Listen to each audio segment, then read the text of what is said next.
bacia do Rio Doce está numa região, abrange 2 estados, Minas Gerais e o Espírito Santo.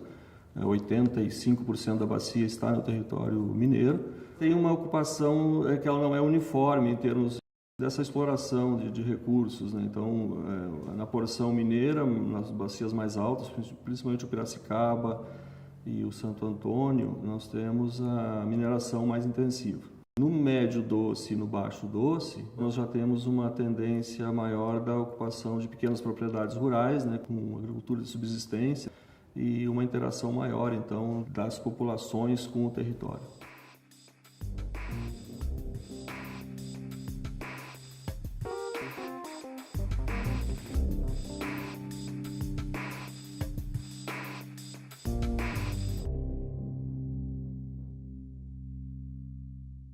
Em termos quantitativos, o maior número de usuários são os mineradores, né? Ali está localizado o quadrilátero ferrífero de Minas e a presença das mineradoras é muito forte. Os sistemas de abastecimento público de umas 5 cidades maiores, eles respondem por mais de 90% de toda a arrecadação na bacia. A ANA resolveu experimentar na Bacia do Doce um modo de apoio aos comitês chamado de Unidade Administrativa Regional. Havia muitos atores que precisariam ser articulados para a gestão. Em Minas Gerais havia 6 comitês, no Espírito Santo 3 comitês, mais o Comitê de Domínio da União. 3 órgãos gestores, o IEMA pelo Espírito Santo, o IGAM por Minas Gerais e a ANA. Afora isso, os 3 setores, grandes setores representados nos comitês de bacia: usuários, sociedade civil e governo.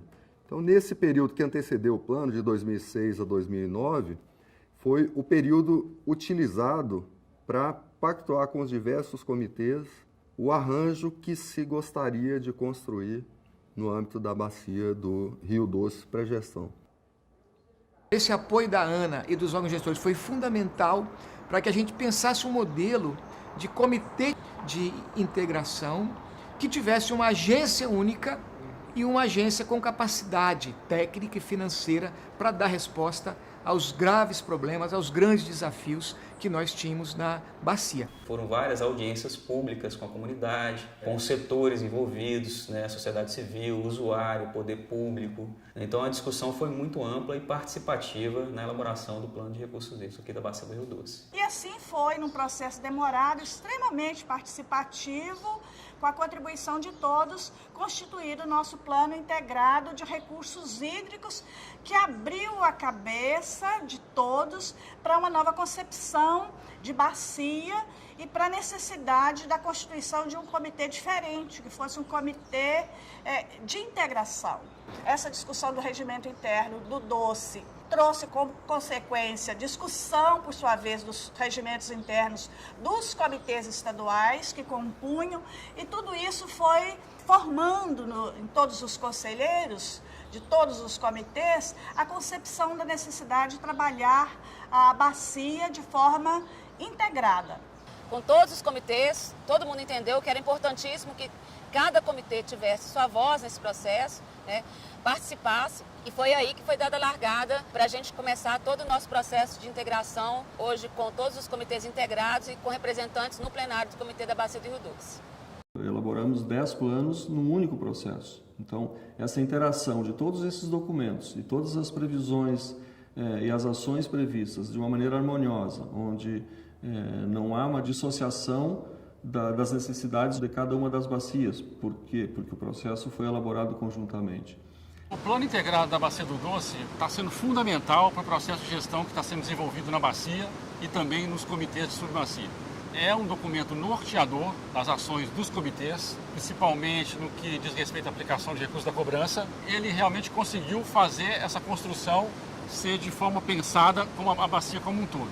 O plano ele é composto por algumas questões referenciais. Em cada questão referencial dessa, você tem alguns programas para a recuperação da Bacia do Rio Doce, ligados à questão de quantidade e qualidade de água, recuperação de APPs e nascentes, uso racional da água na agricultura, alguns programas também para contenção de atividades geradoras de sedimentos, tem a questão de cheias, né? Então são vários programas de acordo com essas questões referenciais. Depois de 2011, 2012, nós tivemos um problema sério de cianobactérias em várias cidades do Rio Doce. E aí, como os comitês já estavam também integrados, a gente identificando isso, nós chamamos todos os atores do saneamento que estão nos comitês e fomos tentar ver uma solução conjunta para aquilo ali. Quando aconteceu o crime ambiental da Samarco, com o rompimento da barragem de Fundão e Mariana, foi a partir do nosso plano de recursos hídricos que começou a se traçar as questões relacionadas à restauração florestal, as questões relacionadas à questão de saneamento.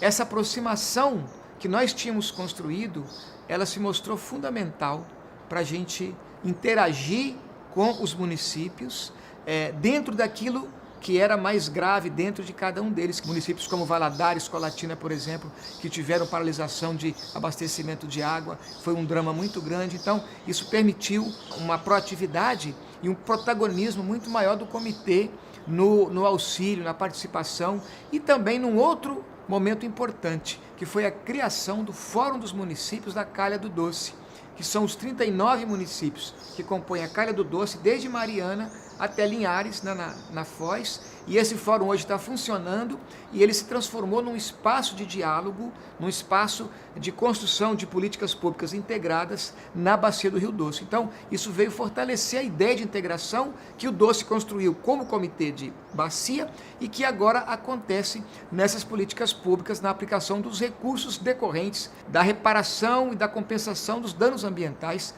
pelo desastre das barragens de Fundão. O desastre de Mariana foi um marco ali do ponto de vista ambiental e hídrico na bacia. Isso impõe um novo desafio aí ao comitê e à entidade delegatária e também aos órgãos gestores, no sentido de buscar uma repactuação em novos termos das diretrizes que são o essencial ali do plano de recursos hídricos. Um outro aspecto que eu acho que merece ser apontado, como desafio ainda na bacia, é exatamente a questão de que aconteça na porção capixaba a aprovação da cobrança. Desde que o plano foi aprovado lá em 2010, já havia esse norte para que a bacia aprovasse essa cobrança e que essa cobrança acontecesse no território de uma forma geral. Cada comitê mineiro também fez a sua discussão de como que ele utilizaria esses recursos no seu território, já que a lei mineira estabelece que tem que ser dentro do território. O uso da água na bacia ofertam para os orçamentos públicos tributos, E eles veem à primeira vista, eles, os usuários, a cobrança como mais um tributo. O que não é verdade, a cobrança é um instrumento da política de recursos hídricos para fazer frente, então, a essas ações do plano. O comitê que decide o que deve ser feito, quais são as ações que devem ser implementadas, ele também decide quanto vai cobrar, quando vai cobrar e onde essa aplicação vai ser feita.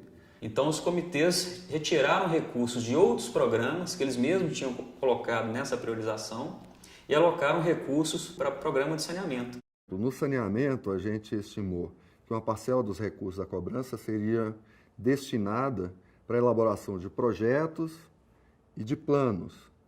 E essa elaboração de projetos e de planos serviria como alavanca para se obter recursos externos. Essa é uma estratégia que a gente adotou no âmbito do plano. Passados esses anos de implementação da cobrança, a entidade delegatária já conseguiu elaborar planos municipais de saneamento para mais de 150 municípios da bacia. Isso é um feito fantástico, inédito no país e um ganho bastante relevante em relação à situação original na bacia. Levar adiante essa concertação baseada em regras, esse foi o grande marco normativo para as ações daí para diante. Os comitês vão começar a implantar o programa Rio Vivo.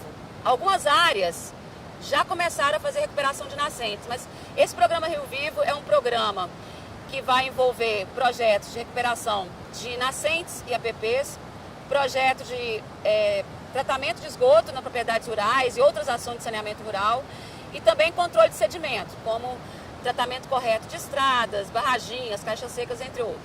Então, esses são os principais programas que os comitês estabeleceram nesse momento como meta para melhorar a quantidade e a qualidade de água na bacia do Rio Doce.